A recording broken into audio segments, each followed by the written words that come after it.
Baik, assalamualaikum warahmatullahi wabarakatuh. Bertemu kembali bersama saya Julian Risa Putra dalam tutorial Visual Studio 2010. Sebelumnya mohon maaf karena setelah sekian lama video tutorial yang sebelumnya itu dibuat dan sekarang baru bisa melanjutkan lagi video tutorial ini karena kesibukan kerja. Jadi ya saya mohon maaf yang sebesar-besarnya buat kawan-kawan semua. Oke, video tutorial ini adalah sambungan dari video tutorial sebelumnya, yaitu langkah ketiga, yang judulnya apa ya? Saya lupa itu. Coba kita lihat dulu. Langkah ketiga. Nah, ini dia. Langkah ketiga, menampilkan data dari database MySQL ke dalam data grid view VBNet. Untuk langkah keempat ini kita akan melakukan penulisan kode untuk melakukan simpan dan hapus data pada aplikasi yang kita buat. Oke, mungkin langsung saja kita buka Visual Studio-nya.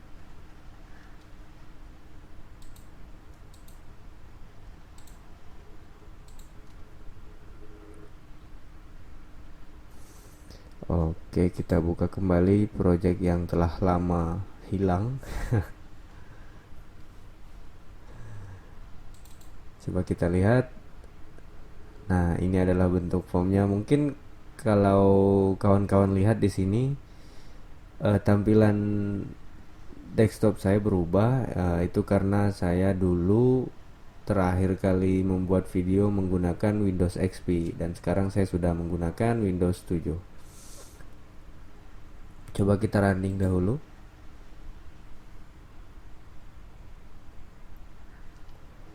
Nah, sesuai dari hasil video tutorial langkah ketiga, semuanya berjalan normal.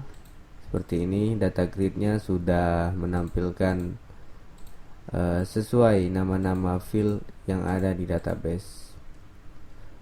Oke, mungkin kita tutup dahulu. Kita langsung saja karena di sini kita akan melakukan kode untuk simpan data. Otomatis kita harus berfokus pada tombol simpan. Nah, caranya cukup klik 2 kali pada tombol simpan ini. Nah, Anda akan langsung dibawa ke dalam sub btn simpan underscore klik.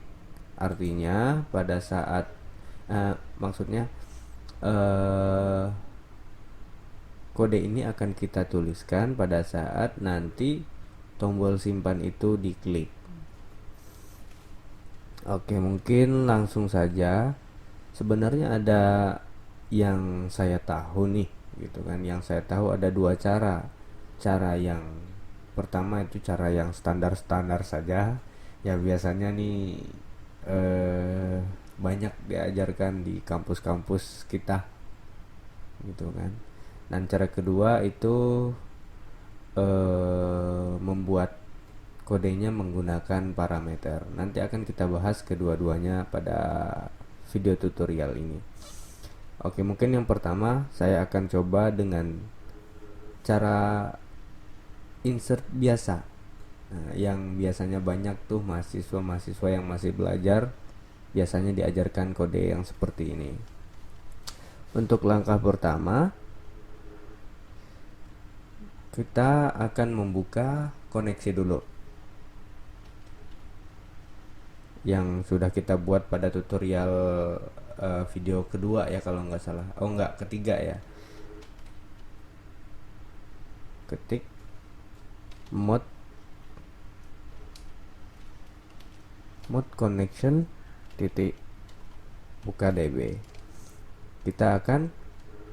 Pertama kita akan melakukan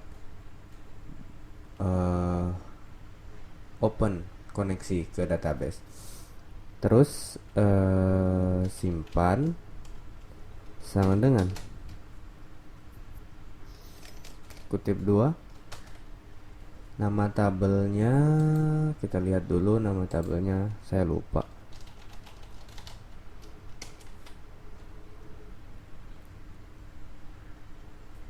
DBMHS. Ini nama tabelnya adalah TBMHS.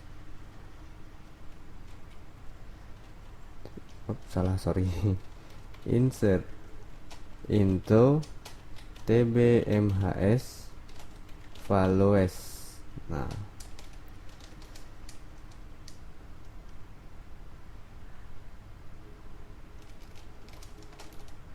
Dan sesuaikan dengan desain. Misalkan ini apa namenya? Masih ingat namenya?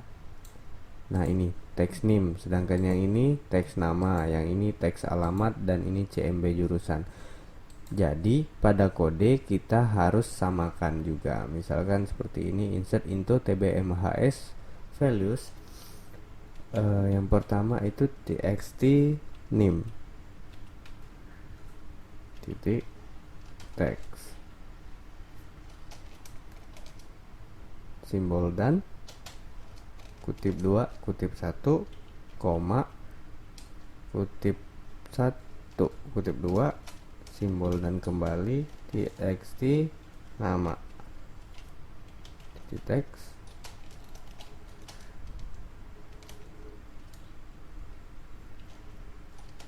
Saya selesaikan saja ya.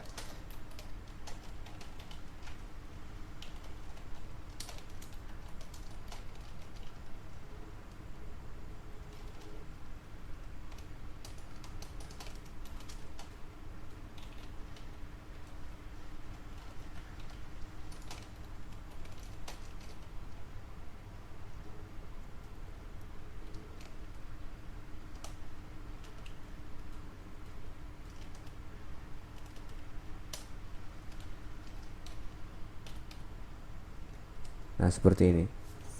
Insert into TBMHS values, di mana nilai yang akan dimasukkan ke dalam TBMHS ini didapat dari pertama txt name untuk field name, terus txt nama untuk field nama, txt alamat untuk alamat, dan cmb jurusan untuk field jurusan. Selanjutnya cmd sama dengan MySQL comment simpan koma on cmd titik execute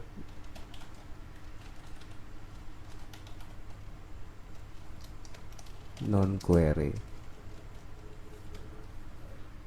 Nah, dengan kode ini sebenarnya sudah bisa menyimpan ini, kalau tidak salah. Coba kita tes.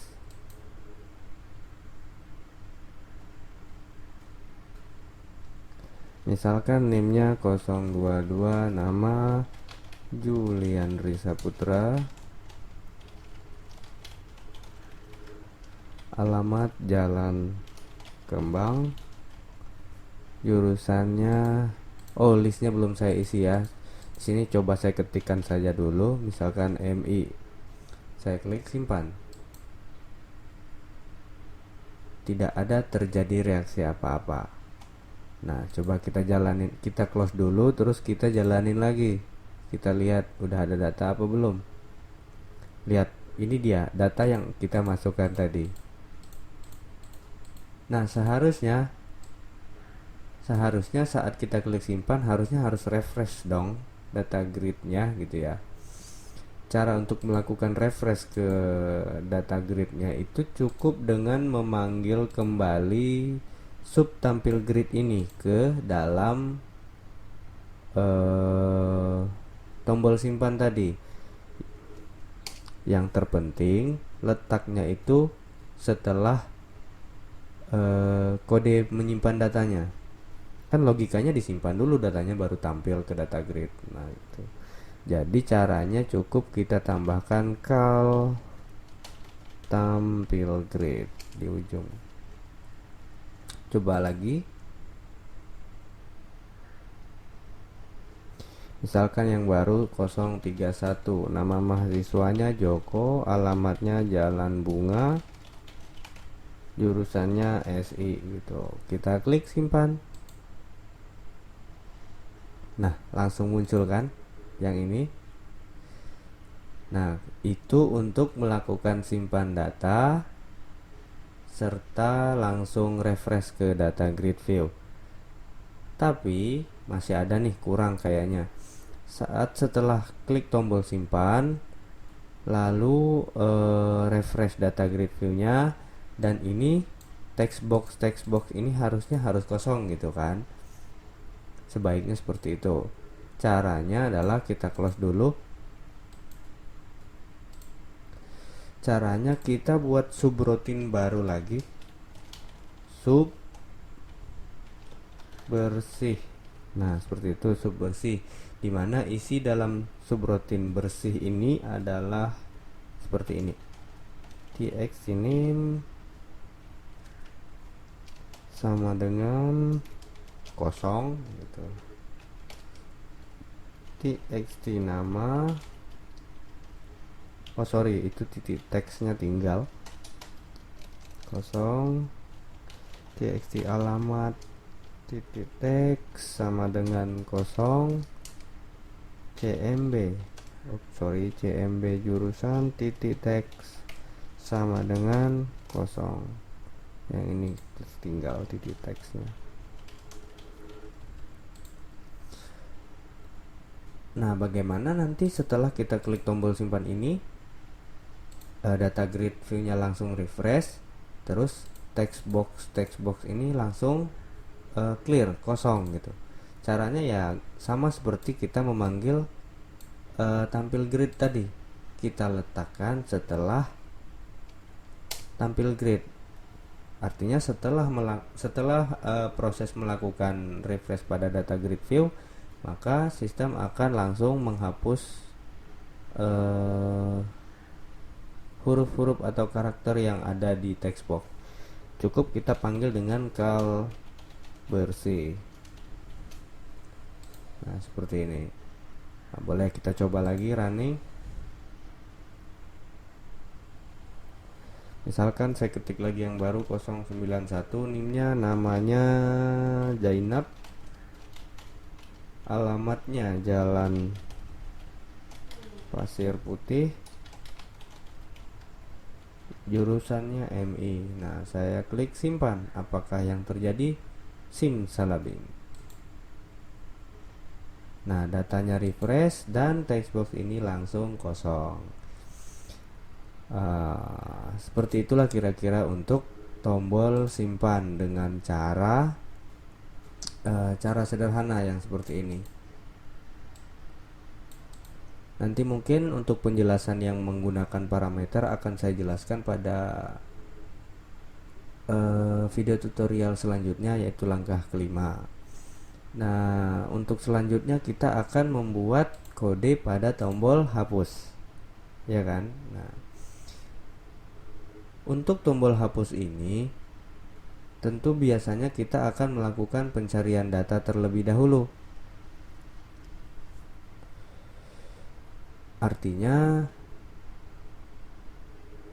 kita harus melakukan pencarian data terlebih dahulu. Nah, setelah datanya didapat, datanya akan ditampilkan ke text box ini, lalu klik tombol hapus, maka sistem akan menghapus data yang terpilih tadi.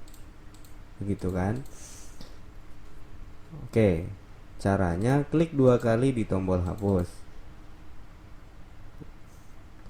Kita buat kode untuk menghapus datanya dulu. Caranya seperti ini. Logikanya, jika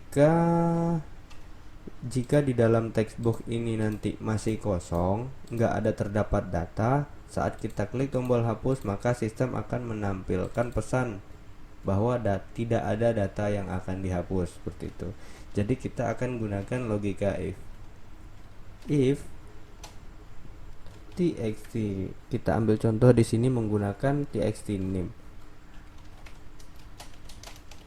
Jika txt nim titik text sama dengan kosong, artinya jika pada teks nim itu tidak ada isinya atau kosong, maka then munculkan pesan bahwasanya tidak ada data yang akan dihapus. msgbox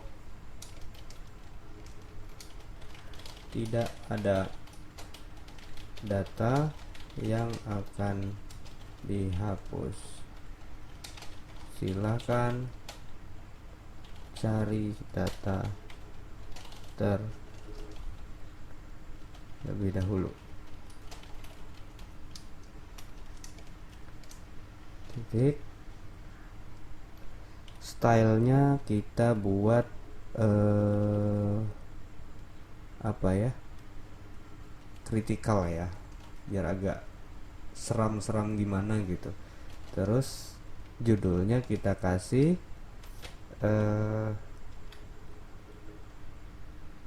perhatian. Nah, ini pertama saat tombol hapus itu diklik jika textboxnya kosong. Coba kita coba. Nah, ini kan masih kosong nih, textboxnya nggak ada isinya gitu. Saya klik tombol hapus, otomatis akan menimbulkan pesan. Nah, seperti itu. Tidak ada data yang akan dihapus, silakan cari data terlebih dahulu. Oke, kita close kembali. Nah, bagaimana jika di textbox 1 ada datanya gitu kan? Otomatis nanti saat di textbox 1 ada datanya, maka maka pada saat tombol hapus diklik, sistem akan menghapus data itu. Jadi kita buat pengecualian else. Nah,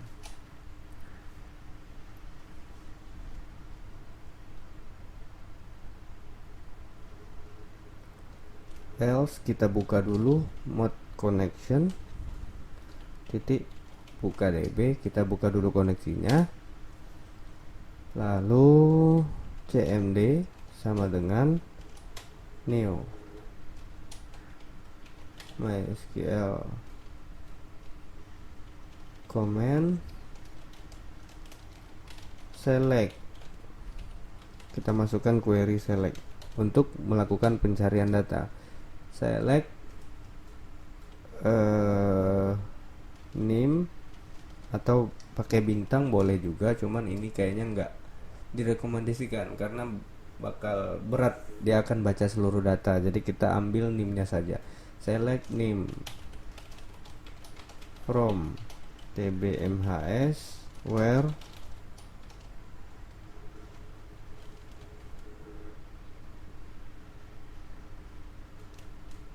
kayaknya salah ya, kayaknya nggak usah pakai cari ya, kita langsung aja deh hapus gitu. Nanti untuk pencarian datanya kita lakukan di subroutine tersendiri.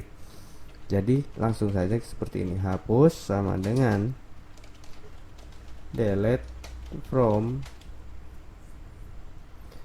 tbmhs where name sama dengan dan txt name titik text. Nah, seperti itu. Terus cmd sama dengan new MySQL command hapus sama koma koneksinya, terus cmd titik execute non query. Agar refresh, kita panggil lagi call tampil grid. Agar textboxnya bersih, kita panggil lagi call bersih. Nah, seperti ini. Kita coba ya.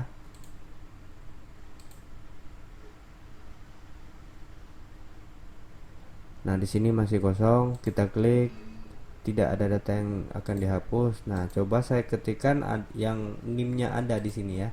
Misalkan 091 atau 031. Saya ketikkan di sini 031, lalu saya klik hapus. Nah, otomatis data yang 031 tadi akan dihapus. Yang saya maksud untuk pencarian data tadi, saat saya klik misalkan seperti tadi 091, nah apabila saya tekan enter di sini, nanti data nama siswanya, alamatnya, jurusannya akan otomatis tampil di sini. Tapi kayaknya videonya nanti kepanjangan ya, akan saya bahas di video tutorial selanjutnya untuk masalah pencarian data dan edit data, serta saya akan bahas masalah insert data menggunakan parameter. Mungkin sampai di situ dulu video tutorial langkah keempat tentang simpan dan hapus data ini. Semoga kita bisa bertemu kembali di video tutorial berikutnya. Assalamualaikum warahmatullahi wabarakatuh.